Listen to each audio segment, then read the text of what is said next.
ẹjọ́ kẹfà dárúkọ ẹlẹ́kùnrẹ́rẹ́ fún àwọn tó ti fẹ́ lẹ́yìn sí kẹjẹ àwa sọ àwọn ìmọ̀ràn fún àwa tí a jẹ́ Yorùbá nípa ìbò tó ń bọ̀ yìí fún bàbá wa Bọ́lá Ahmed Tinubu. Ẹ ṣe orúkọ mi ní Alhaji Akeem aka Iyeru tí mo jẹ́ ọmọ bíbí Ogun State tí mo dẹ̀ jẹ́ Yorùbá. Ìbò tó ń bọ̀ yìí gbogbo àwa Yorùbá ni mo rọ̀ pé ká dúró sójú kan, ká fi inú kan, ká fi dìbò fún bàbá wa Bọ́lá Ahmed Tinubu.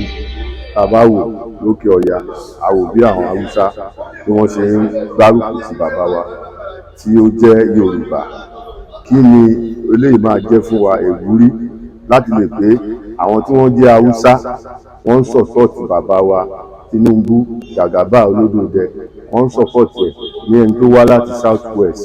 So mo bẹ̀ gbogbo àwa Yorùbá káwa náà dìbò wa sí ojú kan, ká dẹ̀ ká má jà, ká má ṣe jàgídíjàgan, ká mú PPC wa dání, ká lọ fi dìbò léèbò.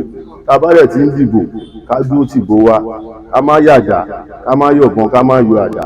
Torí pé ìbò eléyìí, ìbò àwọn ìbò tí a ti ń dì tí ó ń gbé àwọn Yorùbá wa wọlé, òun ló tún dé tán yìí o. Eléyìí ò dẹ̀ gbọdọ̀ bọ́ mọ́ wa lọ́wọ́. Lágbára Ọlọ́run tó bá di Sunday gbogbo wa la máa ṣàjọyọ̀. Ẹ ṣe púpọ̀ sà, láti iléeṣẹ́ Arambara TV ẹ̀kọ́ bá wa ṣe àdúrà. Arambara iléeṣẹ́ yín ò ní jóná, iléeṣẹ́ yín á túbọ̀ máa lòkè, á máa gbé yín lárugẹ.